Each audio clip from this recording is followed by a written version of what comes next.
The story begins with our hero, Yaimori Hiroto, known as the strongest cultivator on the Roya continent, the hero who stood tall against hordes of demons. He was the savior who pulled the earth from the brink of destruction during the Dark Age, succeeding in repelling the entire Demon Lord's army. After the battle ended, he looked around, feeling satisfied that things had gone smoothly. One of his close female companions agreed with him, suggesting it was time to move on to the next plan. Whilst caught off guard and without warning, spears and swords pierced his body from behind in sudden treachery. Thus, the reward he received for saving the world was the betrayal of the comrades he trusted. He fell to the ground bleeding, wondering in pain and shock why they betrayed him, calling them bastards. With his dying breaths filled with rage, he swore he would never forgive any of them, vowing to drag them all to the depths of hell. Suddenly, he heard a voice calling to wake him from his slumber. He opened his eyes in astonishment, while one of those present, who looked like a teacher, noticed he had regained consciousness.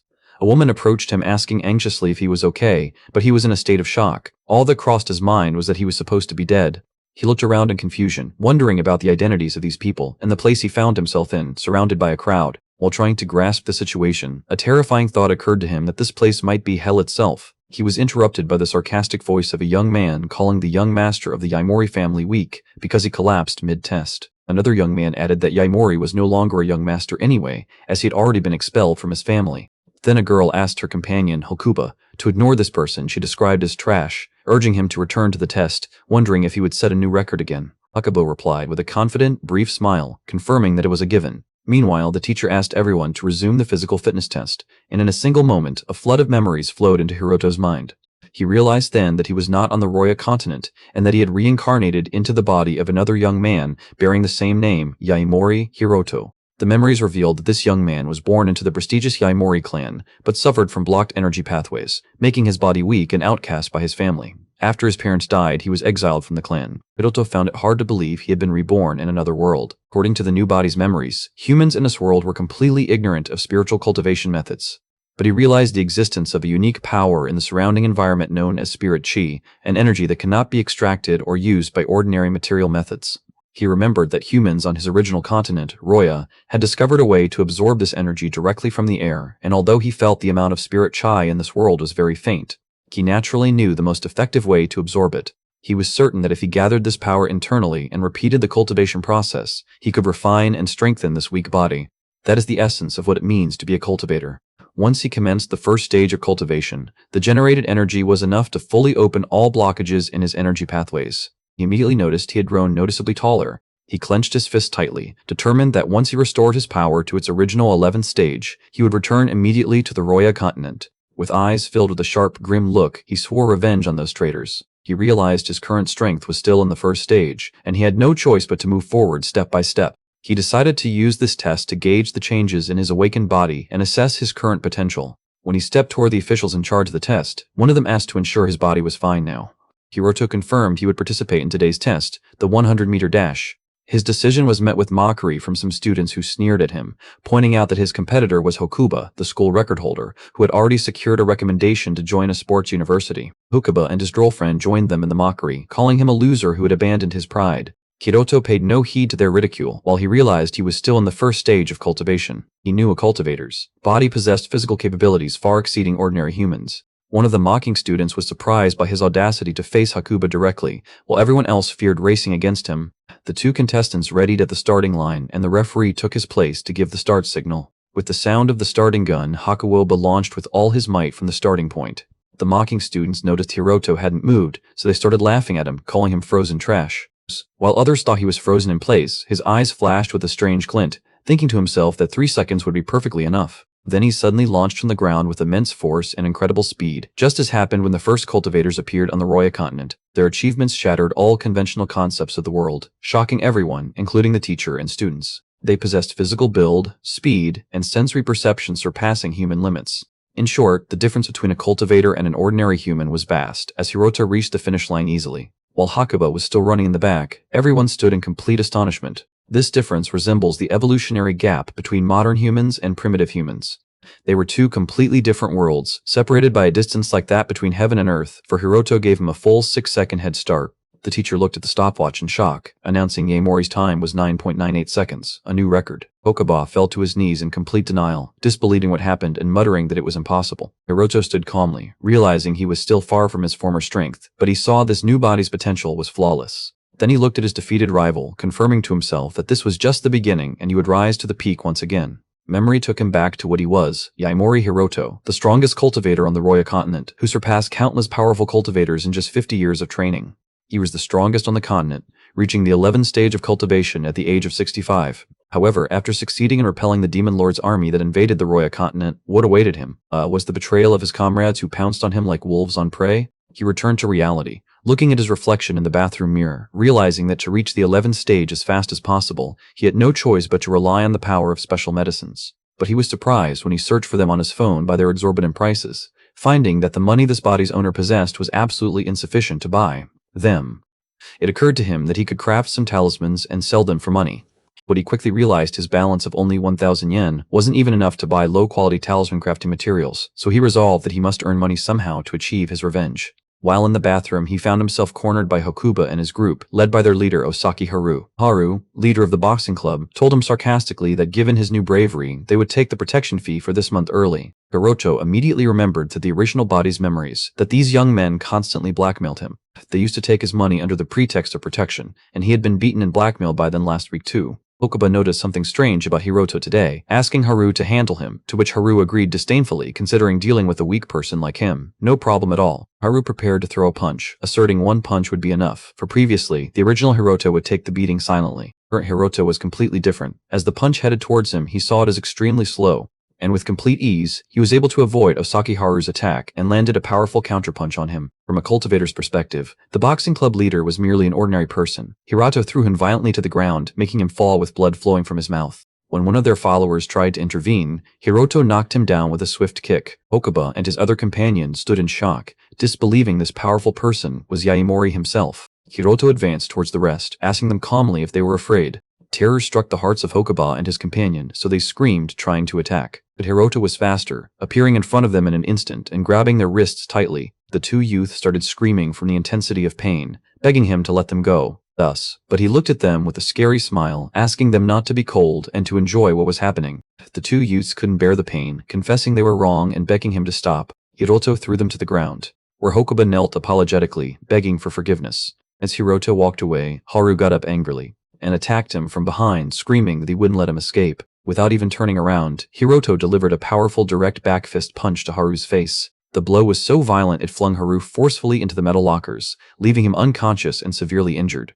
Hiroto stood over his defeated body, warning him that next time he wouldn't get off so easily. Hokuba trembled with fear seeing this scene, calling Hiroto a monster inwardly. As for the rest of the bullies, they sat on the floor terrified, begging him not to come closer, admitting their mistake. Hiroto looked at them coldly and ordered them to return his belongings. They looked at him in confusion, wondering what he was talking about. He reminded them with a sharp look that they had taken things from him. Hokuba panicked and promised immediately to return them, then knelt before him, giving him all the money he had. While the bullies rushed to carry the injured Haru to the infirmary, Hiroto thought he might have overdone it a bit, but trusted they wouldn't dare tell anyone what happened. He realized school was an unsuitable place for him due to the many people and restrictions, deciding to leave when the right opportunity arose. Fortunately for him, he had obtained some money now. With this amount, he became able to craft some simple talismans using low-quality materials, feeling this was the first step towards his revenge.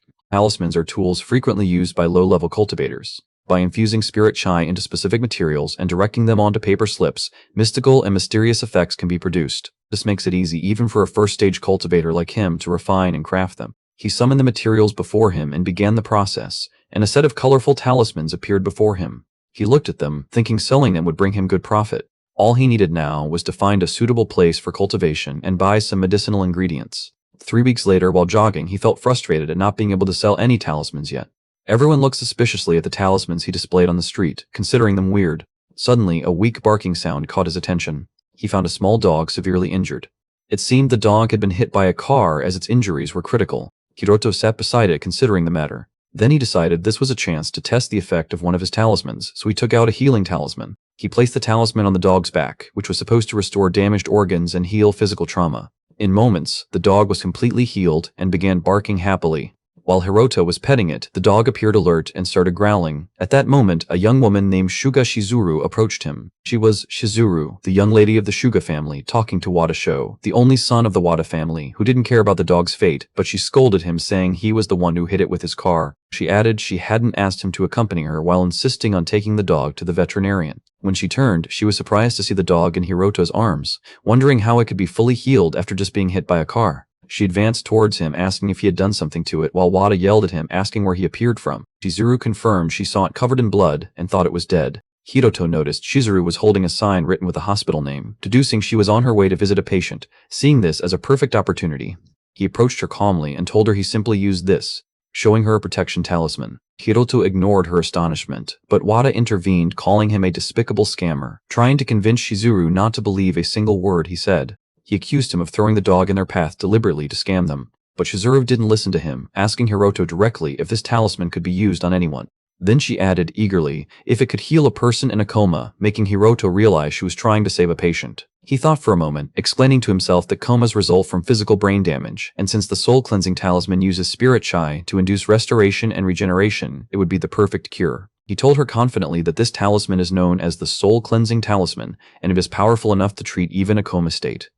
Wada intervened again, wondering sarcastically how this piece of paper could cure her aunt, warning Shizuru not to touch it, asking her to be rational. Hiroto ignored him completely, explaining to Shizuru that the usage method is very simple. All she has to do is place it on the patient she wishes to treat. Then he told her the price of the talismans, explaining the large one costs 400,000 yen and the small one 200,000 yen. Shizuru didn't hesitate for a moment, saying she would pay 1 million yen for all he had, shocking Wada, who yelled at her, wondering if she had lost her mind. Wada tried to stop the deal by placing his hand in front of Hiroto, ordering him to stay away, but Hiroto grabbed his arm tightly, telling him to stop interfering in his business, as the girl had already agreed to the sale, causing Wada pain and feeling his arm wouldn't move. Hiroto looked at him with a glacial stare, warning him not to stand in his way again. Then he pushed him, forcefully throwing him to the ground. Hiroto handed the talismans to Shizuru, telling her the deal was done, and even gave her 2 extra talismans as a gift, a yellow one for protection and a red one for launching a fireball, adding with a smile that he hoped the day wouldn't come when she actually needed to use them. Shizuru thanked him as she walked away, but she stopped suddenly and called him to ask his name. He answered her waving, "Goodbye, Yaimori Hiroto." While Wada was yelling at Shizuru, confirming to her that man was definitely a scammer, Shizuru clutched the talismans, thinking she realized it seemed impossible, but she was holding on to any chance, however slim. Perhaps her mother would regain consciousness thanks to it. Meanwhile, Hiroto was walking away with the dog he saved, happy he finally got money enabling him to search for a house. His next step was finding medicinal ingredients suitable for cultivation. While searching, he suddenly felt a strong aura of spirit chai emitting from a house. He realized with astonishment that the source of this energy was that thing growing in the garden. Discovering it was the rare silver heart herb. In another scene, Wada was receiving treatment for his injuries at a clinic, complaining of pain and describing Hiroto as a bad person, vowing revenge on him next time he saw him. Elsewhere, an elderly man was berating Shizuru, apparently, blaming her for her behavior while Sho was accompanying her. It turns out the elderly man is Shuga Kenji, a city council member and Shizuru's father, who was scolding her severely, accusing her of embarrassing the family. He continued rebuking her for believing the words of someone he called a scammer, expressing his fear the family would become a laughingstock for everyone. Indeed, nurses in the hospital were passing the news, whispering sarcastically about the council member's daughter, who bought a talisman for tens of thousands of yen, commenting on the naivety of the rich and how easily they are deceived. Despite all pressure, Shizuru looked sad but determined to try again.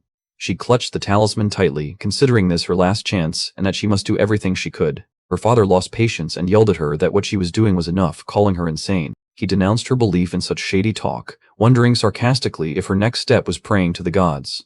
But Shizuru exploded at him, asking what he had done to help her mother. She confronted him with the reality of his negligence, asking how many times he visited her mother while unconscious, insisting that had she been shown to the hospital earlier, things wouldn't have reached this point. She challenged him to say he did everything he could, leaving him speechless. Then she accused him that if she gave up and her mother died, he would simply move on with his life with other women as if nothing happened. Her father flew into a rage, raising his hand to slap her but stopped at the last moment. He sighed, calling her insolent, then turned walking away. Coldly, he told her he would call the nurse, ordering her to remove all tubes from her mother. Shizuru screamed in horror that he couldn't do that. She ran to her mother's bedside, determined never to give up. As soon as she placed the talisman on her mother, a bright light emitted from it, and a faint voice was heard calling the name Shizuru. Her father turned in complete shock, wondering what happened. Her mother, Shuga Yoko, had awakened, asking her daughter with a weak voice if she had lost some weight. Tears flooded Shizuru's eyes, whispering, "Mom!" while her stunned father rushed out of the room calling the doctor. He went out to the hallway screaming happily that his wife had awakened. The doctor and nurse rushed towards him in disbelief, wondering if what he said was true. They entered the room immediately to begin the examination. After a while, the doctor told her father that although it would take time, he expected his wife could return to normal life within a year and a half. Shizuru looked at the glowing talisman in her hand, realizing the credit belonged to it. While she was celebrating the talisman's success, the doctor was yelling that what happened was medically impossible. The doctor found no explanation other than a miracle, suggesting contacting Professor Suzuki, a medical award winner, while her father was still in shock. While Wadashao, who witnessed the situation, was in panic, wondering if Hiroto was a celestial being. Shizuru hugged her mother, who apologized for the suffering she caused her, her daughter replying she was very happy she woke up. Shizuru held the other talismans, believing fate had answered her, swearing if she met that person again, she must reward him generously. He finally finished moving into his new home. He considered this move the first stage in his journey back to the Roya continent. He remembered the faces of those who betrayed him, swearing inwardly never to forgive their deed. He realized before he could take revenge, he must first reach the 11th stage of cultivation, requiring him to obtain spiritual springs and rare spiritual materials. Vowing to them secretly to wait for the day of his revenge was near. But he faced an obstacle, feeling the spiritual energy in this world was very weak, realizing at this rate his cultivation would reach a dead end. To progress, he needed to find a place or item overflowing with chi energy. While he initially thought it would be limited to spiritual springs or rare artifacts, he was surprised to find silver heart herb growing in the house garden. He explained to himself that silver heart herb is a spirit-ranked material used unlike ordinary herbs to refine pills that enhance a cultivator's stage, thinking that if he used its fruits to craft a chai-chi pill, he might be able to reach the second stage. But he was cautious, realizing any negligence could cause trouble. He felt an urgent need to start training immediately, not knowing when disaster might strike.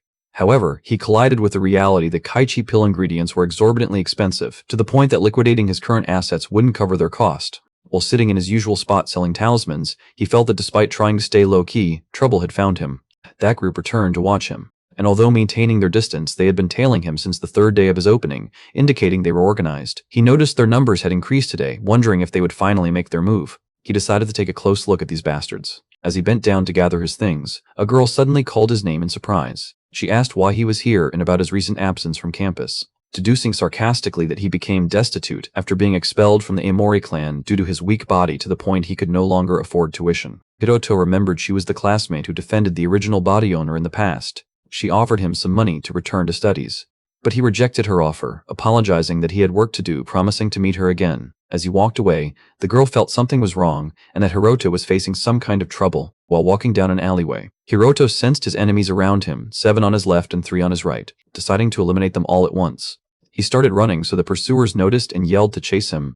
He led them through a narrow alley until reaching a dead end. He stopped and turned to face them, while one attacker told him there was nowhere left to run. Hiroto challenged the attackers to face him all at once. Their bald leader smiled mockingly, considering this would be fun. Hiroto asked him coldly why they had been tailing him for days and who was behind them. The leader replied he had great audacity to antagonize a huge conglomerate and continue selling his wares as if nothing happened.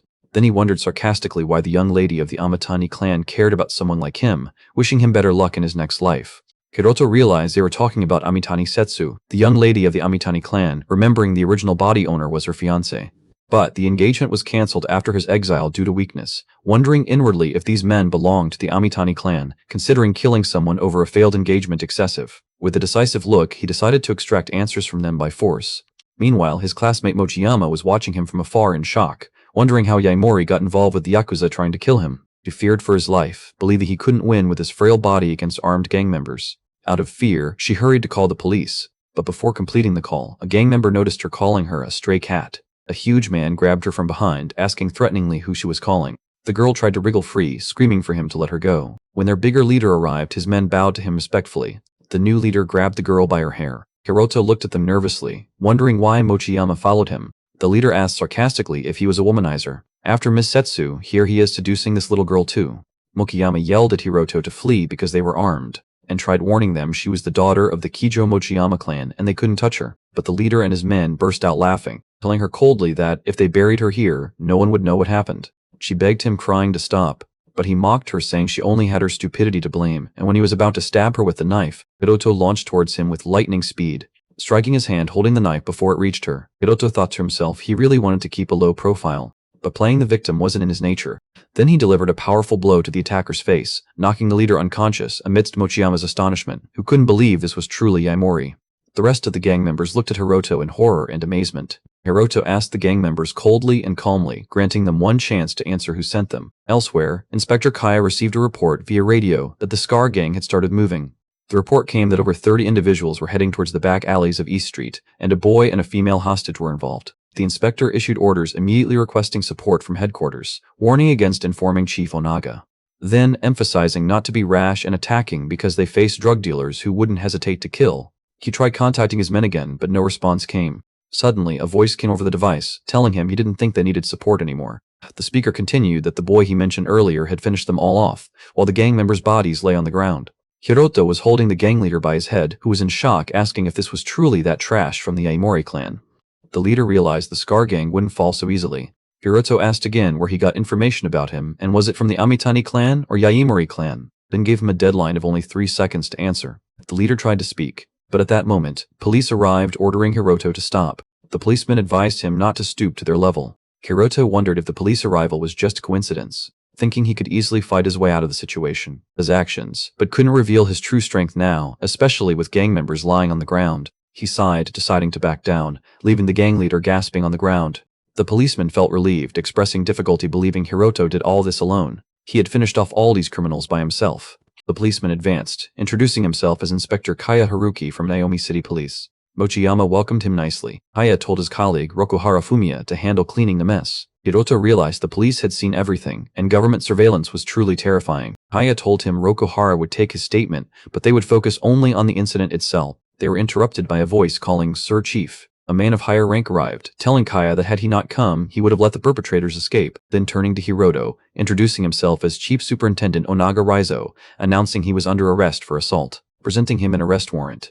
Mochiyama yelled at Onaga, asking what he was talking about, confirming gang members attacked them first. But Onaga replied sarcastically, claiming all he saw was Hiroto beating them until they lost consciousness. Inspector Kaya intervened, calling his chief's words nonsense, confirming he knew exactly who these men were. Onaga flew into a rage, asking since when did Kaya dare challenge his chief, threatening he might lose his police badge over this. Kaya couldn't contain himself, calling his chief a bastard, but his colleague grabbed him, asking him to back down. Hiroto interrupted them calmly, agreeing to go with them, surprising Kaya. Hiroto realized the mastermind orchestrated a trap to snare him. Onaga commented with a mocking laugh on Hiroto's unexpected cooperation. Hiroto realized such matters would continue happening, deciding to use this opportunity to gather information, for if this wasn't resolved, his cultivation would stop and he wouldn't be able to progress. Then he turned to Onaga, wondering how he knew he was a student. Onaga was confused for a moment, realizing he had revealed a secret inadvertently. Hiroto whispered to him that his master must be that person, suggesting sarcastically he handle him himself. Onaga denied angrily, not knowing what he was talking about, then ordered his men to take Hiroto.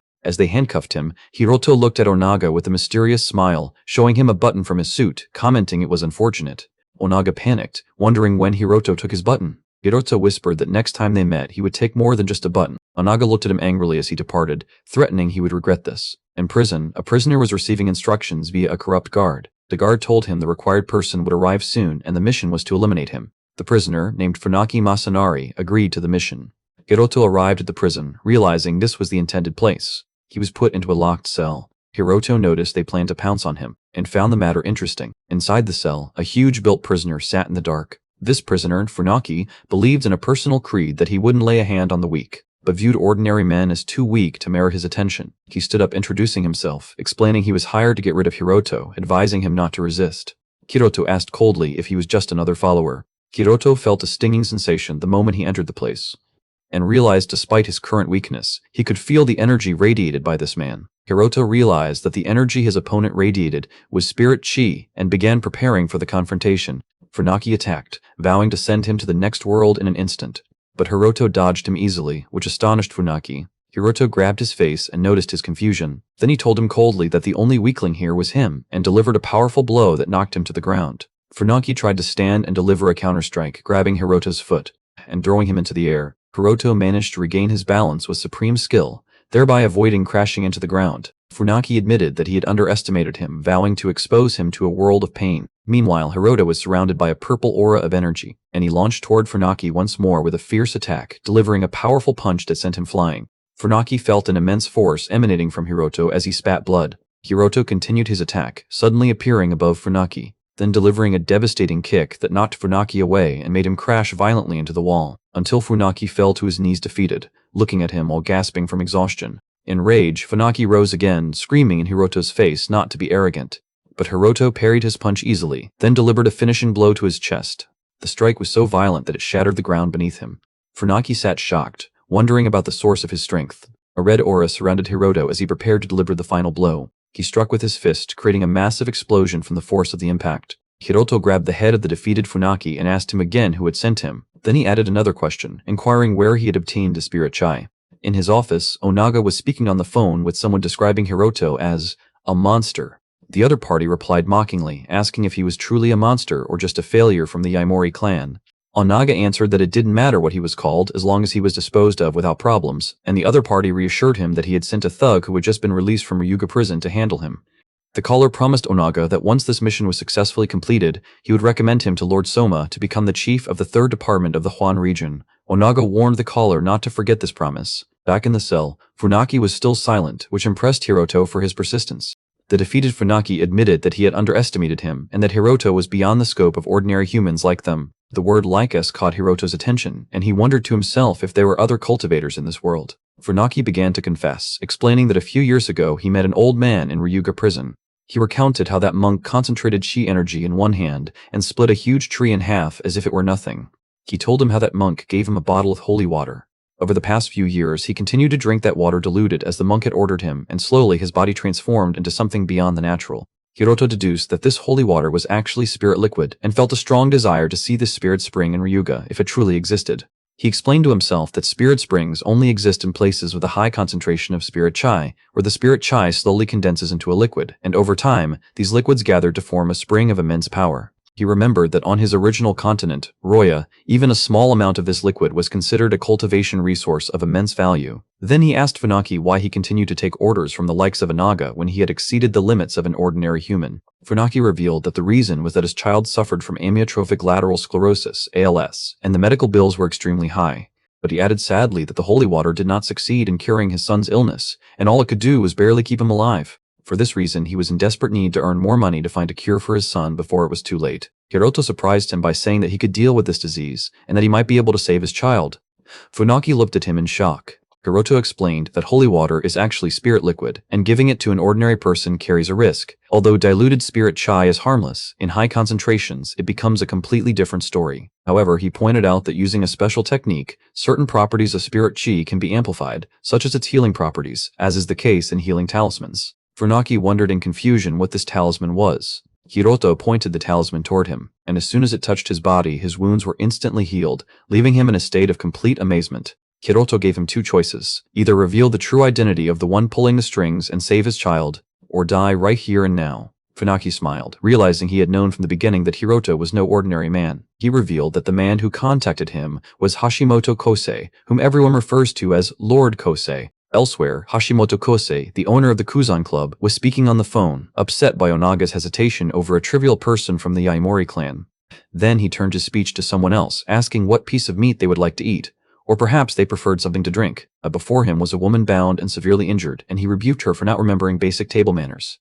Then he grabbed her face forcefully, wondering with a sadistic smile which tooth he should pull out next to teach her a lesson. While the woman was in pain, his servant interrupted him to tell him that Lord Soma had called regarding a situation with Yaimori Hiroto. Hashimoto replied that he had already assigned the thug from Ryuga to this mission, and that he would head to the police station himself later, asking the servant to reassure Lord Soma. Concluded with an evil smile that, in either case, Hiroto's fate was to become a corpse. Funaki gave Hiroto his cross containing the holy water, asking him to take it in exchange for the talisman. Hiroto recognized the highly concentrated spirit liquid immediately. He realized that if he used this liquid to water the silver heart herb, it would bear fruit immediately, and if he used those seeds to refine a chai gathering pill, he would be able to reach the second stage of cultivation. Hiroto thanked Funaki, explaining that this would help him greatly. Funaki warned him that Hashimoto would start hunting him from now on. He added that anyone Hashimoto sets his sights on never meets a good end. Hiroto reassured him that as long as he stuck to their agreement, he would be fine. As for Hashimoto, Hiroto promised that he would certainly send him his regards. At Naomi University, Shizuru arrived in her yellow sports car. She was thinking that if she hadn't seen the photo with her own eyes, she wouldn't have believed that the boy who sold her the talismans was the same exiled child from the Yaimori clan, and that he was also her classmate at the university. She decided to go to the university president's office to ask about Hiroto's dismissal. In the office, Mochiyama Saki was arguing with her uncle, the president of Naomi University, Mochiyama Jin, insisting that the person who arrested Hiroto had connections to the Yakuza, but her uncle refused to intervene for fear of getting involved. Saki screamed in his face, asking how the university could take a negative stance while Yaimori was arrested because of her by corrupt police officers. But one of the faculty members, Kimono Hina, tried to calm her down, asserting that Yaimori would eventually return. Shizuru suddenly entered the office and asked if they were talking about Hiroto. At the police station, Inspector Kaya was protesting angrily to his chief Onaga, refusing to abandon the scar case they had been pursuing for years. He accused him of abusing his power. Onaga asked him coldly if he had proof, reminding him that insulting a higher-ranking officer was a serious crime. Kaya asserted that he knew what Onaga was planning behind the scenes. Onaga challenged him to reveal what he knew. They were interrupted by Mochiyama Saki and Shizuru entering the office, demanding Yaimori's immediate release. Onaga flew into a rage at his men's inability to stop strangers. He wondered about Shizuru's identity, believing a boy from the Aomori clan couldn't have any significant support. Then he told her coldly that her friend was a suspect in a robbery and assault case and could not be released. Kaya immediately protested, asking when he had been suspected of such charges. Onaga refused to disclose internal information as the chief. Mochiyama asked him angrily why the Yakuza were not here, accusing him of corruption for detaining Yaimori and releasing the real criminals. Onaga threatened her with arrest for obstructing justice if she didn't leave. But Shizuru calmly challenged him to do so if he could. Onaga ordered his men to arrest them and put them in the detention room. Onaga announced that they would be detained on suspicion of being accomplices to Yaimori Hiroto. Then he directed his words to Kaya Haruki, announcing that he was suspended immediately for harboring a criminal and would undergo interrogation, which prompted Kaya to scream that this was an abuse of power. Shizuru intervened calmly, asking Onaga if he believed Director Oji would remain silent if he fabricated crimes randomly. Onaga laughed mockingly, asserting that insulting a government official made the crime heavier. Shizuru intelligently noticed that Onaga seemed to receive many facilities and benefits. Onaga felt that things were getting complicated. Then Shizuru asked him directly if this meant that Yaimori's matter could also be resolved with money. Onaga replied coldly, saying it was natural for people of influence to have privileges and that her friend was destined for this fate and she was no exception. Then he began to threaten them implicitly, imagining a scenario where Kaya resists fiercely after they attack him, then wondering sarcastically if anyone would care if everyone lost their lives here. At that moment, Director Oji spoke through Shizuru's phone after hearing their conversation, and Shizuru asked him if he had heard what Onaga said. Director Oji replied in the affirmative. Onaga panicked upon hearing Director Oji's voice. Shizuru suggested she introduce herself again. Then Director Oji announced over the phone that Onaga Raizo would be suspended from work and investigated for his involvement with antisocial forces, abuse of power, and threatening a council member's family. Onaga collapsed into his chair in shock, wondering about her true identity. She answered him with full confidence that she was Shuga Shizuru, the daughter of the Shuga family in Naomi City. Onaga wondered in terror why someone from the powerful Shuga family was associated with Hiroto. In his cell, Hiroto was contemplating the spirit liquid he had obtained, realizing its amount was small and could only be used once. He suddenly felt someone coming. The arrivals were none other than Shizuru and Mochiyama. Shizuru welcomed him, saying it hadn't been long since their last meeting. Elsewhere, Hashimoto Kosei was in a state of rage, smashing things and screaming at his men, calling them useless. One of them was on the verge of death and the other was in a cell, making him consider them completely worthless. He feared for his life. If the instructions of the Ima clan weren't implemented, his head would be next on the block. One of his men asked him about his next step. Hashimoto decided to deploy his best, ordering his men to bring Hiroto alive if possible, to prove his loyalty to the Yama clan. He swore he would get rid of that trash with his own hands. Hiroto returned to his home, having spent all his money on the materials necessary for cultivation. He summoned the refining cauldron and began the process. He refined the chai gathering pill. He realized the method was primitive, just a compression of high-density spirit chai, but its effectiveness was undeniable, and although it was impure, it was sufficient for this world. With this pill, he could finally advance. After taking the chai gathering pill, Hiroto felt a massive force flowing through his body, announcing that he had finally reached the second stage of cultivation. The small dog was surprised by his speed, while Hiroto noticed it had been a long time since he used Cloud Shadow Step. He felt confident, realizing that at this speed, even bullets wouldn't be able to touch him. He realized he had exhausted all the spirit liquid he obtained, and that to progress further he needed elements or liquids rich in spirit chi, and remembered Funaki's words about the existence of a spirit spring in Ryuga. But he saw that going there through ordinary means was risky, so he decided to rely on the local, influential contact Funaki had arranged for him. However, his current funds were extremely small compared to the supposed entrance fee of 2 million yen. An advertisement on television caught his attention for Sugar House, Youth Injection, promising to restore youthful vitality with a single injection. The ad indicated the product enjoyed immense popularity, offering it at a historically low price. Hiroto wondered if the women of this world were obsessed with youth, and if so, the upcoming party would be the perfect stage for his plan. 5 hours earlier, Hiroto was having dinner with Shizuru, marveling that she was the daughter of council member Shuga. He realized then why she had a direct line to the chief superintendent. Shizuru told him she had a request of him, which was why she invited him here. Hiroto wondered about the nature of this request. She asked him if he was familiar with the Sujiao building, and he replied it was the headquarters of the largest cosmetics company in Naomi City. She revealed to him that her family owned the building, and they would hold a party the following night to celebrate her mother's recovery. Then she invited him to attend as well. At the lavish party venue on the top floor of the Shugao building, Hiroto was planning his next move. He realized that at his current stage, he could not formulate spiritual pills, but he could easily refine human elixirs. For example, the Shuyan pill. He remembered this pill was considered low-grade and common among female cultivators on the Roya continent. But he realized that if he targeted the wealthy socialite ladies here, selling only 3 or 4 pills could bring him the 2 million yen he needed. He saw the opportunity directly before him and decided to start his marketing display here. He was interrupted by Shizuru's uncle, Hoshisu Shiro, who was speaking with her aunt, Hoshisu Ino, saying a woman in her 30s was no longer young and it was time for Shizuru to settle down. The aunt added that if she didn't marry soon, she would end up an old maid like her elder sister Masami. Then the uncle directed his scathing speech toward Masami, saying the bill for her selfishness in her youth had come due, and now that she had aged, she could no longer contribute to the clan. He described her as merely a bad omen, to which Masami could not respond. Shizuru's mother, who was in a wheelchair, intervened and asked Shiro to stop, while Shizuru commented that Aunt Masami was the one who raised them all after their grandmother's death. But Shiro insisted he was saying this for everyone's benefit, and that since the elder sister had awakened, she should convince Shizuru to accept a marriage proposal. Shizuru's mother suddenly coughed, alarming her daughter. Shiro continued his mockery, saying an aging woman who couldn't find a husband was like damaged goods, and suggested she marry into the Ocho clan to prevent any unnecessary friction. But Masami interrupted him calmly, saying she had her own thoughts on the matter. Uncle Shiro flew into a rage at Masami's words, screaming at her not to be selfish. He asked her sarcastically if she really believed she could regain her youth with some cosmetics. A calm voice interrupted him, saying he could do that, which caught everyone's attention. Hiroto stepped forward holding a small box, commenting on the insolence of describing a giant in the cosmetics industry as damaged goods. He added in a sharp tone that there are limits to lack of respect. Shiro asked him in a state of shock about his identity. Shiro began demanding security guards.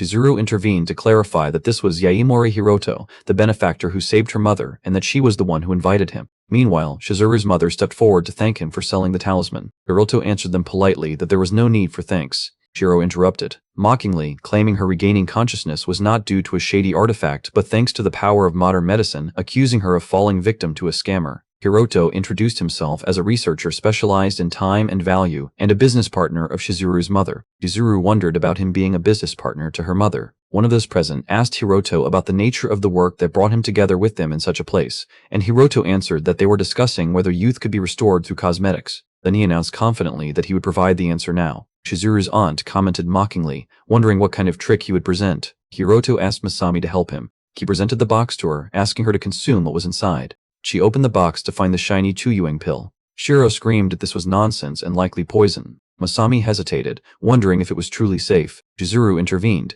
asserting that Hiroto was a trustworthy person and that she would take it. Then her mother joined her, saying Hiroto was her savior. While the guests whispered that the elixir of youth did not exist in the real world. Hiroto whispered in Masami's ear, asking her if she didn't want to feel young again. Masami remembered all the insults she'd endured, from being called an old fossil and old woman to the one with the wrinkled face. She decided to take the pill. Shiro and Hoshisu Ino were shocked because she had already consumed it, but nothing happened at first, making those present believe it was a scam or perhaps actual poison. Shiro rejoiced, asserting that he had told them it was just trash and that they came all this way for nothing. Suddenly, Masami began to glow with the golden light, and everyone noticed the amazing changes in her skin and hair. She was transforming before their eyes, to the point that one guest brought a mirror for her to see herself, and she looked exactly like herself in her youth. Uncle Shiro and his wife were completely stunned. Immediately, socialite ladies gathered around Hiroto, one asking for a pill no matter the price. Hiroto told her the price of a single pill was 400,000 yen and he only possessed 10 pills. An auction began immediately as women offered increasing amounts to obtain the pills. Shiro watched the scene in a state of disbelief, unable to understand how these people could go crazy over a single Shuyuan pill. Everyone realized the true value lay in the refining technique itself, and that securing distribution rights would enable them to control the industry once more. Uncle Shiro tried to silence his wife, who feared their company's bankruptcy, and revealed his wicked plan to court Hiroto and stall until Shizuru married into the Ocho clan to secure their investments and then begin producing the pills in large quantities. He was interrupted by a representative of the Kuzan group, offering 4 million for the rights, but a representative of the Rinku group immediately raised the price to 20 million. Shiro intervened, trying to calm everyone and reminding them that Mr. Yaimori was Shizuru's guest, and this was not a commercial auction. Then he turned to Hiroto, suggesting a business talk, offering 30 million for a 30-70 profit split. Hiroto inquired if he meant he would take 70%. Shiro replied insolently that the ratio would be 70% for them, thanks to the Hoshisu clan's connections. Shizuru interrupted coldly, wondering what connections the Hoshisu clan was talking about. Her uncle tried to rebuke her, but she confronted him with the fact of his wasting 160 million using her grandmother's company as collateral, and that he didn't care about the family then. Shiro tried to change the subject by returning to the talk of business with Hiroto, but Shizuru continued exposing his actions, asking if she should list for him the Acho clan's withdrawal of their funds and the bank's demand letters. Masami and her mother were shocked to hear that he gambled with their mother's company. Shiro wondered in terror how she knew that. Shizuru accused him that he only came to drain her mother's money, just as he did with her grandmother, and announced she would not give him a single yen. She accused him of trying to scam Hiroto and planning to profit without any capital. Shiro tried to deny it, and begged his elder sister to help him, reminding her that she always used to protect him. He begged her in his name as the sole male heir of the Hoshisu clan. Masami replied coldly, saying she could overlook his selfishness, but embezzling their mother's inheritance was unforgivable. Then she walked away from him, asking him to clean up his own mess. Shiro fell to the ground in a state of shock, disbelieving that his sister was truly abandoning him. Shizuru gave him two options: either face the courts and drown in debt for the rest of his life, or sell the company to her for 1 yen unless he found another buyer for that sinking ship. Some guests were gloating over him, considering he deserved what happened to him. Shizuru approached Hiroto, telling him they were real professionals at this party, and offered to introduce him to them if he wanted. She advised him that a price of 40 million was a fair price for the rights, and to keep 80% for himself, but she warned him that these people are like vultures and must be handled with caution. Hiroto agreed, but entrusted her with the task of handling the commercial side. Later, Shizuru dropped Hiroto at his home, commenting, "It was a beautiful place," but he explained to her it was just a rented place. Hiroto thanked her for the ride, saving him the trouble of walking. She replied that they were friends, and there was no need for thanks, which surprised him. She confirmed with a bright smile that they were friends. As she drove away, Hiroto looked at the moon, thinking this life wasn't so bad. When he reached his apartment door, he found it open and saw his small dog lying on the floor in a pool of blood. Rage flooded Hiroto as he wondered what the hell happened. Meanwhile, one of Hashimoto's men was reporting to his master via phone that Yaimori had returned home, accompanied by a woman who looked like his lover. Hashimoto ordered his man to capture the woman, believing that if he made him taste despair, Lord Soma would be satisfied, and expressed his hope that he would like the gift. Hiroto rushed into his apartment. Finding the dog still breathing, he decided to use a healing talisman to save it. But he felt the presence of someone else lurking in the darkness. A man attacked him from behind with a knife, screaming, "Now!" Hiroto dodged the attack easily. Then he grabbed the dog and kicked the attacker forcefully in the face. The other attackers were surprised by Hiroto's strength. Hiroto asked the dog to hide, after neutralizing one attacker, realizing he had partners. Then he challenged the rest, asking if they wanted to face him one by one. Their leader ordered them to attack him and beat him severely but without killing him. Hashimoto's men pounced on Hiroto, but he fended them off with supreme skill. He lunged with a swift motion, unleashing his full power, making one attacker's head crash into the ground under the weight of his crushing blow. The attacker fell to the ground with a single strike, and the other stood shocked by his strength. A purple aura surrounded Hiroto, and he announced he would start with number 1. One attacker lunged at him, screaming at him not to be arrogant, but Hiroto dodged his attack easily. Then he punched the attacker's arm and broke it, and grabbed his neck forcefully to choke him until he lost consciousness. Hiroto announced it was turn for number 2. The attackers panicked, and one changed the plan, ordering his comrades to fire at his limbs. As they prepared to fire, Hiroto moved like lightning among them, vowing to finish them all. With a deadly look, he added he wouldn't stop until they talked. Elsewhere, Hashimoto Kosei was laughing while looking at torture tools, believing Shizuru was just a little girl. But he soon realized she was the woman every man in Naomi City desired. Shizuru was bound on a bed, and Hashimoto recognized her as the daughter of Kenji Shuga. His phone rang, and he asked the caller if he had accomplished the mission and if he had killed Hiroto or not. But it was Hiroto's voice that answered him, telling him his men would never wake up. Hashimoto laughed, commenting that Hiroto really knew how to surprise people. Hashimoto replied threateningly and revealed he was holding the daughter of council member Shuga. Hiroto's look changed to extreme rage, and told him he was on his way to him, asking him to release her and not involve innocents in this matter. Hashimoto laughed mockingly, calling him a funny bastard. Then he gave him a 40-minute deadline, vowing he would show all citizens of Naomi City how he would disfigure her, and hung up on him, challenging him to find them himself. Hiroto smashed his phone in extreme rage, swearing he was coming for Hashimoto. Hashimoto decided to film a teaser video first. As he was removing the tape he had placed on Shizuru's mouth, he heard a sudden ringing sound. His men rushed in, panicked, to tell him the fire suppression system in the warehouse had been activated. Hashimoto flew into a rage because he had ordered them to cut the alarms there and feared the police's arrival. He ordered his men to stay for surveillance and went to check the matter himself. Outside the dark warehouse door, a guard asked a mysterious person about their identity and what they were doing before being flung forcefully inside. The bound Shizuru was calling Hiroto's name weakly. An hour before that, Funaki was making his way on his motorcycle in the middle of the night to deliver an introductory letter to Ryuga, grumbling that Hiroto wasn't answering his phone. He was confirming the address Hiroto had given him, wondering if this was the Yaimori house. While waiting in front of the house, he heard one of Hashimoto's men receiving a call from Hashimoto, telling him Yaimori had returned home. The man reassured Hashimoto that 6 killers would beat Hiroto until he was on the verge of death, and added they had captured his woman too and would bring her. Funaki listened to the conversation in shock, realizing they meant Hashimoto Kosei and that they were sending killers to Yaimori's house and kidnapping a woman. He decided to track them and send the coordinates to Hiroto. He set off on his motorcycle behind their car. Funaki reached a huge mansion, wondering if this was the intended place. His phone rang and Hiroto was on the other end. Funaki told him it seemed Hashimoto Kosei had kidnapped his friend and that he tracked his followers and reached this mansion. Hiroto surprised him by asking if the address was 32 Hiromi Street. Funaki wondered how he knew, while the leader of the attackers was begging Hiroto to let him die after confessing everything. Hiroto asked Funaki for a favor, which was getting his friend out of there.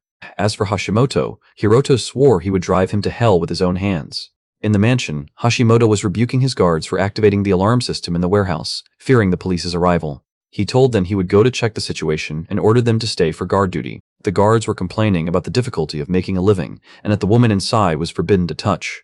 Suddenly, someone approached the guards and they asked about his identity. Funaki appeared before them and they asked him what he was doing. He apologized to them and asked them to bear it for a moment.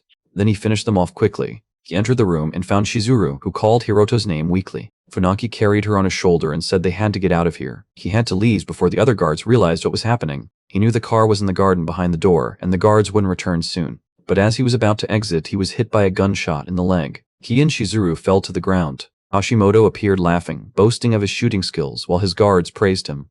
Funaki was in pain, wondering how Hashimoto's men had returned so quickly. Hashimoto mocked him for his audacity to appear before him in such a state.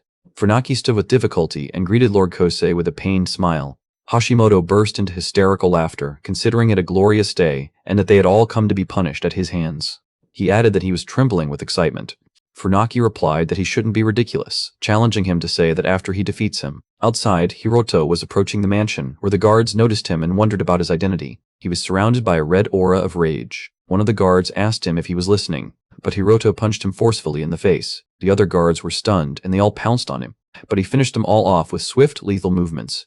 The last of them fell to the ground. Hiroto stood before the mansion door and called out to Hashimoto, announcing his arrival. Inside, Funaki was fighting fiercely but was surrounded by a large number of men. He felt regret for accepting this mission and felt sorrow because he couldn't even save a single girl. Hashimoto threatened that once he killed him, he would send his wife and children to the other world to be with him. He added with a mad laugh that he would cut them into small pieces first.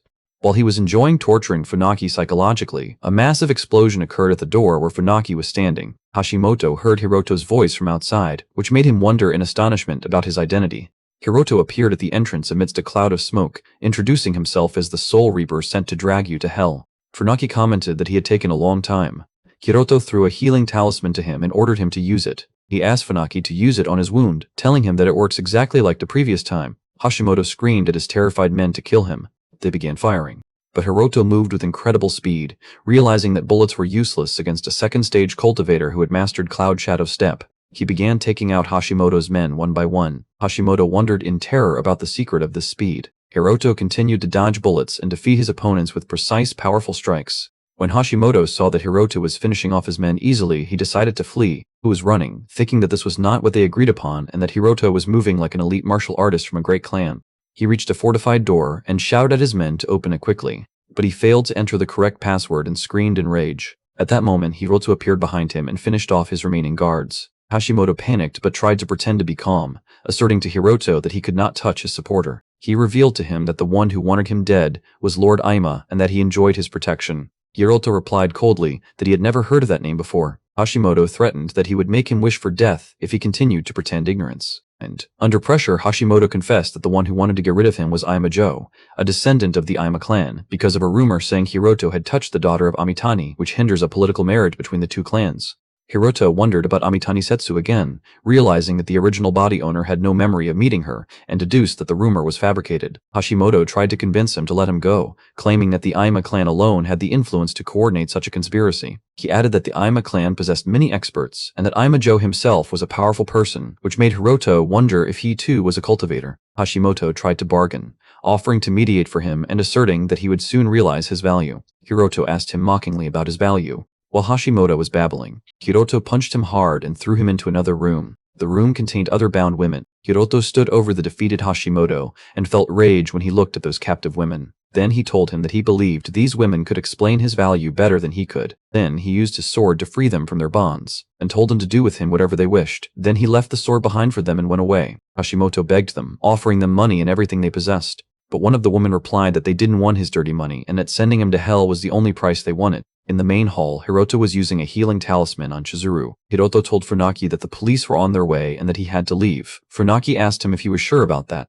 but Hiroto insisted that he would return after handing her over to the police. Funaki asked him about his next step after he had obtained the information he wanted. Hiroto replied that he would investigate the Aima matter. Then he would crush them until they became dust. At his home later, Hiroto was thinking that despite Hashimoto's defeat, Soma was still at large. Hiroto was determined to find Soma's location and crush him. His thoughts were interrupted by the sound of the doorbell, which made him wonder at this late hour. At the door was a man wearing a formal suit, informing him that he had a delivery from President Suga. The man handed Hiroto an invitation and a message, stating that they would leave as soon as his preparations were complete.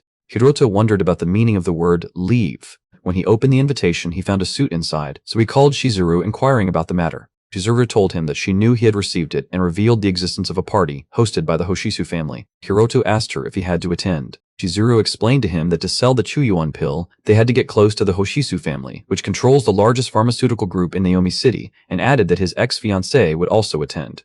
Hiroto was shocked upon hearing the word ex-fiancée. Chizuru confirmed to him that she meant the young lady of the Amitani clan, Amitani Setsu. At the party, Chizuru was introducing Hiroto to some important figures, such as Mr. Pierce, the general agent of the Ace Group, and Mr. Akai Taro, the chairman of the Kantaka Group. She explained to him that both were senior businessmen in Naomi City. Hiroto wondered if they too were seeking to get close to the Hoshisu family. Chizuru replied that despite his birth into a prestigious family, he didn't know the extent of its influence. She explained to him that once the other party is close to the Amitani clan, everyone desperately seeks to establish relations with them. Then she pointed out the arrival of the young lady of the Amitani clan.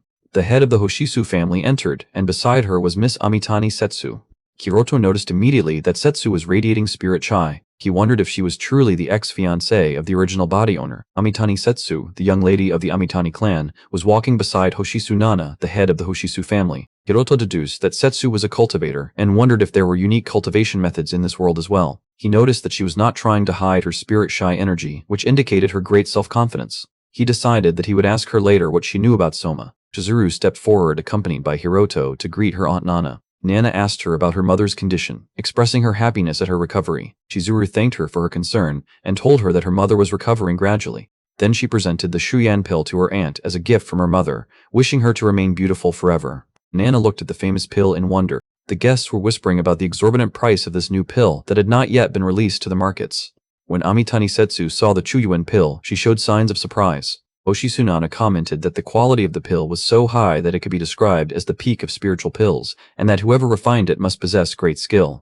Nana told Chizuru she had met many experts in the world of pills and asked Chizuru about the identity of the one who refined it, especially with no specialized institute for pills existing. Chizuru introduced Hiroto to Nana, explaining that he was a friend in business, partner, and was the one who refined it. Then he introduced himself as Yaimori Hiroto.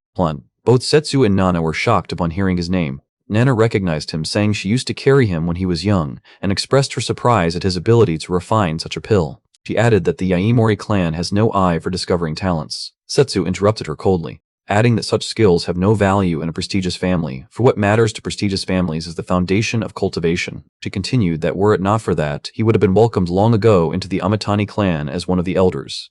Hiroto realized that, as he expected, the prestigious families had already mastered cultivation methods, although they were primitive and did not match those in the Roya continent. Setsu commented that in his current situation, possessing such skills was meaningless, which Nana reluctantly agreed with.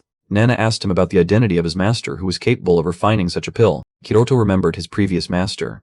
He answered with a smile that he was just an amateur and had no master, then said there was a more important matter he wanted to ask her about. They were interrupted by the arrival of a man wearing a white suit, wishing Aunt Nana a happy birthday. One of the guests wondered about his identity. Another person recognized him as Ima Joe, the heir of the Ima family, and that he had seen him at last year's party. Nana welcomed him, which shocked Hiroto. Ima Joe justified his attendance, saying he couldn't miss Aunt Nana's birthday. Then he turned to Shizuru. Nana introduced her to him as Miss Shuga Shizuru, the daughter of the Shuga family. Ima Joe looked at her with a smile. Then he introduced himself to her with full confidence. Hiroto suddenly intervened and shook his hand, claiming he had already heard a lot about him. Hiroto accused him in his mind of pretending to be stupid and decided to see how long he would continue acting. Hiroto decided to test if Ima Joe was a cultivator, as Hashimoto claimed, so he introduced himself. He knew that ordinary cultivators suppress their spiritual energy to hide their strength, and that it only leaks in difficult situations or when unable to store it properly. He also knew that suppressing the energy flow completely in the energy pathways was impossible, and thought that if he directed a little of his energy into his pathways, but he was surprised by the absence of any trace of spiritual energy, which made him wonder if this meant he was not a cultivator. Ima Joe greeted Mr. Yaimori, expressing his honor to meet him. Then he turned to Setsu and greeted her. Hiroto was watching him in confusion, for although he didn't sense any fluctuations in his energy, he was surprised by not feeling any killing intent from him, even after hearing his name. After the meal, the guests were invited to the ballroom. The attendees began forming couples to dance. While Hiroto was still thinking about the Soma matter, wondering if he had been deceived and that he wasn't really a cultivator, and if so, what was his purpose? A young man approached Shizuru and asked her to dance, but she refused politely. His friend approached him and whispered to him about the impossibility of the young lady from the Shuga family dancing with someone like him. He pointed out that she refuses everyone, even having refused the descendant of the Katagiri family. Suddenly, something caught their attention. Setsu was surprised by what she saw. Shizuru was heading toward Hiroto and asked him to dance with her. The guests were in complete surprise. Later, Ima Joe was preparing to leave the party. He ordered his bodyguard not to allow anyone to approach. Two other guards were talking in a whisper about the eccentricities shown by their master in seclusion. One of them mentioned he heard that the bodyguards Lord Joe chooses end up losing their minds, to the point they don't recognize their families. He added that they are replaced every few days, and that the last guard had simply disappeared. Suddenly, inside the car, someone slapped a mojo. This person was rebuking him angrily for his audacity to hold another woman's hand in front of Setsu. Ima Joe apologized profusely. The other person, who appears to be the real Soma Joe, revealed he kept him alive only because he saw some use in him, and threatened him that if he couldn't handle such a simple mission, he shouldn't expect a peaceful death. The real Soma Joe stepped out of the car while his men bowed to him respectfully. Soma Joe ordered his two bodyguards to head to the hall. One of the guards was thinking that the rumors were true and that only one person had come out of the car, wondering what happened inside, while the Soma lookalike was bound and gagged in the car trunk. In the ballroom, the music was playing. Soma Joe apologized to Setsu, claiming an urgent matter had arisen. But he was surprised when he saw Hiroto dancing with Shizuru. The guests were whispering, marveling that Shuga Shizuru was actually dancing with a man they had never seen before. Hiroto and Shizuru were dancing in perfect harmony. Meanwhile, the attendees were applauding warmly for them, expressing the intensity of their excitement. Shizuru praised him for his dancing skill. She whispered to him that if they wanted to sell the Shuyen pill to the Hoshisu clan, he must go along with the party atmosphere. Hiroto thought that the dancing lessons he learned in the Yaimori mansion had finally borne fruit, and that thanks to his reaching the second stage of cultivation, his balance was perfect. Hoshisu Nana was asking Setsu if she knew of Hiroto's dancing skill, but Setsu replied coldly that he might be able to dance, but he remains just an ordinary person. Nana observed with interest that Setsu was watching them with focus. Soma Joe commented that it seems Yaimori has a talent for dancing too. Nana asked him if he really did know Hiroto, and he answered that this was the first time they met. Nana wondered mockingly how the power of the Ima clan couldn't even investigate the background of an outcast child. Soma tried to evade, saying they couldn't stir up trouble in Hoshisu clan's territories, while Nana commented that what's important is that Hiroto's talent in alchemy is exceptional. She added that she only wishes to link that potential to the future, and that she cannot leave him free anymore. Soma felt this woman was threatening him, and thought that were it not for Setsu's presence, he would have gotten rid of her long ago, and looked with contempt at this piece of trash, referring to Hiroto. Some guests were whispering that the man dancing with Miss Shizuru was from the Yaimori family, and one of them remembered he was Miss Setsu's ex-fiancé, and they wondered how he dared to attend knowing of Lord Joe's presence. They deduced that after his expulsion from the Aimori clan, his only way for salvation was to court Misetsu and the Amitani clan. They concluded that he was exploiting Miss Setsu to restore his status. Meanwhile, Setsu tried to leave, but Nana asked her to stay and enjoy the party. Nana commented on her behavior. Setsu called out to Hiroto and told him that she knew exactly what he was thinking and asked him to get rid of these evil thoughts immediately. Amitani Setsu confronted Hiroto, warning him that relations between noble families are more complex than he imagines, and that his attempt to restore the Yaimori clan by getting close to her is a futile endeavor. Hiroto wondered in confusion what she was talking about. She continued saying that refining pills might not make him wealthy, but it would cover his living expenses, and advised him to focus on himself. Hiroto was surprised by her words, but he revealed to her that the spirit chi radiating from her now is not intentional, but as a result of her inability to control it. Setsu was shocked and wondered how he knew that. So Hiroto warned her that forced cultivation might speed up energy absorption, but it would destroy her body, and concluded that her body had already reached its limit. Setsu wondered how an ordinary human could know all this, so Hiroto offered to solve this problem for her as well. She didn't believe his claim, but he told her coldly to believe what she wished, and that she was the loser if she refused. He added that her time was running out. He suggested she consider the matter a business deal and revealed he had a request, which was something he wanted her to deliver to Imijo. Imijo looked at them from afar in rage while whispering the name Yaimori. Later, while Hiroto and Shizuru were leaving the party, Hoshisu Nana stopped them. She expressed her great interest in the Shuyen pill and asked to speak with them in private. While they were walking in the garden, Hiroto assumed she was seeking more than just a Shuyan pill since she appeared herself, so she asked him to call her aunt, but he refused, explaining he was no longer a member of the Yaimori clan. Nana commented that he and Setsu were very similar, and revealed to him that after Setsu's parents' death, she was placed under strict control of the Amitani clan, and that her uncle, the current head of the clan, was deciding everything about her, even whom and when she would marry. Fortunately, her talent was recognized by a prestigious martial arts family that supports the Amitani clan, and she obtained qualification to become a legendary cultivator. However, since she was born into a noble family, she would never be able to escape the grip of the Amitani clan unless she completely transcended the human world. Shizuru wondered about the meaning of transcending the human world. Hiroto explained to himself that this means reaching the third stage of cultivation, and that the gap between the second and third stages is as vast as the distance between heaven and earth. He deduced that Setsu chose an impossible path to gain power quickly, even if it meant exhausting her body and trading her lifespan for her cultivation foundation. Hiroto asked her why she was telling him all this, and Nana replied that she had done everything she could for Setsu's condition, but there was no cure. Just as happened with Shizuru's mother, nothing she did had any effect. She added, saying she wanted to save her. Nana admitted she lacked the ability to refine a Chiwon pill, but Hiroto's skills far surpassed any pill master she had ever witnessed, so she believed there might still be hope. Shizuru was surprised when she realized her Aunt Nana, the head of the Traditional Medicine Association, trusted Hiroto more than actual doctors, and she thought to herself that Hiroto was capable of refining talismans in addition to pills. Hiroto began to suspect that this legendary cultivator business was about something else. He thought that the cultivation methods here were primitive compared to the Roya continent. Nana told him that she was also interested in the Shuyan pill he deals with, and offered to do business with him on behalf of the Hoshisu clan. Shizuru was happy, believing their profits would jump at least tenfold with her aunt's support, but Nana rebuked her, saying she only cared about money. Then she asked Hiroto to help Setsu in the end, describing her as a kind and gentle girl, and revealed to him that she rebelled once when their engagement was cancelled. Hiroto was surprised by that information. Soma-jo suddenly appeared, apologizing to Aunt Nana that he would leave early. He noticed they were together. Then he thanked Yaimori for attending today, and expressed his hope that their paths would cross again. Hiroto shook his hand, asserting that the feeling was mutual, but he felt something strange. He felt spirit chi, energy radiating from Soma-jo. Later, while Soma-jo was leaving, one of the guards presented him with a gift from Ms. Setsu. The gift was a paper butterfly, which made him wonder about its meaning. He ordered the fake person to keep it and not open it without his permission. The real Soma-jo was displeased at having to attend personally because of Hashimoto, believing Yaimori was still the same trash as he always was. He vowed against Nana Hoshisu and Yaimori Hiroto, and swore he would use Setsu's own hands to eliminate them, while the fake Soma-jo watched him trembling with fear of him, while the butterfly was glowing in the box he was holding. Elsewhere, Hiroto was standing on the roof of a skyscraper. He remembered his words to Soma that they would meet soon. As he held the glowing paper butterfly, he noticed that the tracking talisman was not moving, meaning the target must be inside this building. He realized the building was owned by the Ima clan. Then he jumped from the roof, announcing that the start time had come. Elsewhere, Nana was thinking about the treasures of the upcoming auction, the mysterious golden flower which bears fruit once every 3 years, and the water spirit Rishi, which appears once a year. Nana was observing 2 rare plants, thinking they were about to ripen, and that if she exchanged them for resources in the cultivators tournament after 3 months, she suddenly felt the presence of someone and wondered about their identity. A monk appeared from the darkness, commenting that she still possessed a sharp sense for sensing spirit chi, as expected from a former genius of the 100 Herb sect, even with her severe injuries and shattered cultivation. Nana was shocked and wondered about the identity of these cultivators and what they wanted, realizing she might be able to escape if it were only one of them. Another monk asked her mockingly if she, as the head of the Hoshisu clan, was planning to escape. He added they would face her with all their strength, even with her skills deteriorated.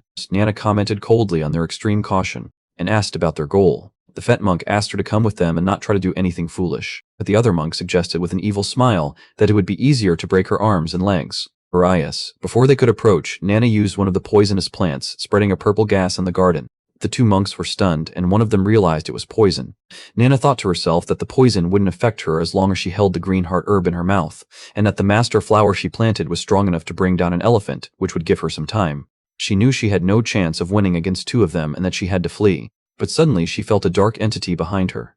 She wondered in terror if this was the shadow art. She deduced they were from the Hidden Shadow sect, and a voice from the darkness confirmed to her that they were indeed from the Hidden Shadow sect, who destroyed the 100 Herb sect on that day. Nana was shocked. That day had not yet come, and they were not supposed to reveal themselves now. She wondered in terror about their true identity. The voice revealed to her that it was he, which triggered her surprise. It was Ima Joe disguised as Yaimori Hiroto. Elsewhere, two guards were yawning, announcing the end of their shift, and suggested having a hot pot. One of them wondered what Lord Joe intended to eat in that room, but the other reassured him that perhaps a luxury feast. Suddenly, Hiroto passed by them quickly using Cloud Shadow Step, wondering if this was Amo Joe's room. But he didn't feel anyone's presence inside, although the tracking butterfly pointed to the room. In the room, the Soma lookalike was sitting frustrated while watching TV. He was lamenting his condition and now finding himself in this miserable situation, and wondered angrily why he had to suffer this fate just because he resembled him. The Soma Joe lookalike remembered when his master was rebuking him, warning him of the consequences of his secret being exposed. He reminded him that he was just a fake he kept alive, and that a fake can never become real, and ordered him to carve into his mind that his only role was to play his double. In his room, the double was mocking his master's order not to open the gift without his permission, and when he opened it, a glowing paper butterfly came out of it, which triggered his surprise. Hiroto suddenly appeared from behind him and asked the double about his identity. The double screamed in panic and retreated backward quickly. Hiroto realized he didn't sense any spiritual energy, because he was just an ordinary person, and asked him if he recognized him. The double recognized him as Yaimori from the party and screamed at him to stay away, claiming he was Ima Joe. Hiroto told him coldly that he was wrong and that he was just a fake. Then he asked him sternly about the location of the real Ima Joe. Elsewhere, one of the gang members was reporting to his master Soma that he would eliminate the university student in no time, and explained that they were setting an ambush for him on the road he always takes, and vowed he would break his arms and legs and deliver him to him. But Hiroto soon reached the ambush site. Hiroto was surprised by the presence of a spiritual vessel in this world, and wondered if this meant the existence of at least a fourth-stage cultivator supporting these noble families. He explained to himself that spiritual vessels are tools with special abilities, crafted in places full of spirit chi, and their quality depends on the amount of energy the crafter pours into them. But he knew that crafting such tools can only be done starting from the fourth stage of cultivation due to the need for precise control over spirit chi, and with the weakness of spirit chi in this world, he believed crafting was impossible unless the Soma family possessed a spirit spring. He resolved that once the Soma matter was resolved, he would need to find the Ryuga spring quickly and raise his level. He was interrupted by the voice of one of the gang members who mocked him because he made them wait and revealed that someone paid a lot of money to get rid of him. Hiroto looked at them coldly, triggered the anger of their leader who wondered about the reason for his look. He ordered his men to attack him, amidst their leader's confidence that his skilled men could not be defeated. But Hiroto finished them off quickly, which struck their leader with shock. In moments, they all fell injured. He wondered in a state of disbelief if Hiroto was truly human. Hiroto stood over their bodies, grabbed one of them, and asked him calmly about the identity of the one who issued the orders. Setsu was standing at Nano Hoshisu's residence. One of her men showed her footage from the roof camera, explaining that at about 1 a.m., 2 people appeared and attacked Mrs. Nana. The footage showed the date of the attack, but the recording stopped suddenly, which led them to believe Mrs. Nana had been kidnapped. The man added that there were 3 attackers in total, but they have clear footage of one of their faces. Setsu was shocked when she saw that the person was present at the party on that day. It was Mr. Yaimori. Setsu immediately headed to Hiroto's house. She reached his house address and began thinking angrily how Hiroto Yaimori dared to target her relative. He was greeted by one of the injured fighters, and he asked her if she had business with Lord Hiroto. He asked him sternly if he was a follower of Yaimori and ordered him to take her to him, believing these were the ones who kidnapped her aunt. The man told her he was inside and led her through the garden. Setsu noticed the presence of many followers working in the garden, but she considered them just commoners. Inside, the leader of the gang members was presenting water to Hiroto. Setsu entered while screaming the name Yaimori, which triggered Hiroto's surprise. She ordered him angrily to order his followers to release her aunt immediately, and that she would overlook this incident if he did. Hiroto wondered in confusion which followers and aunt she was talking about. Setsu confronted him, wondering about the meaning of kidnapping her aunt. Hiroto was surprised by the matter and asked her if she suspected him. She screamed in his face not to pretend to be stupid and revealed she had proof, which was a video recording of him. Hiroto realized that someone impersonated him to kidnap Aunt Nana, and he noticed the man in the video appears to be using a spiritual vessel and wondered if Soma had done this to sow discord between him and Amitani. Setsu was surrounded by a blue aura as she demanded Hiroto return her aunt immediately, threatening him that she would punish him with the power of a cultivator. Hiroto replied to her calmly that it was impossible for him to go to her aunt's house at 1:30 a.m. and suggested she ask Soma's followers present there. Setsu was confused, wondering if he wasn't the perpetrator. One of the gang members intervened, asserting he has a chat log with Lord Soma, proving they were definitely with him late last night planning an ambush for Hiroto. But Setsu wondered about an explanation for the camera footage. So Hiroto told her he had a video taken in a different place for this very purpose and asked her to watch it. The video revealed Soma-jo's double, Yasuhiro Yusa, who confessed that he usually works as a bodyguard for Lord Soma, but he attended that day's party as a substitute for him. He added that he usually uses a ring to impersonate a guard and only reveals himself in limited places. Setsu was shocked, wondering if Soma had the ability to change his appearance. Hiroto explained to Setsu that Soma definitely possesses a spiritual vessel for this purpose. Setsu was shocked, commenting that these tools are precious items inherited through generations even in noble families, and she didn't imagine Lord Soma possessed one. Hiroto deduced that Soma intended to impersonate him and kidnap Aunt Nana to make Setsu eliminate him, and in this way he could pin the crime on him permanently. Setsu announced angrily that she would go to settle this matter with Soma, but Hiroto warned her that her aunt would be in danger if she did that, which made her wonder in despair what she should do. Hiroto told her there was a way to use Soma's plan against him, and with a cunning smile, he added that they will make him dig his own grave.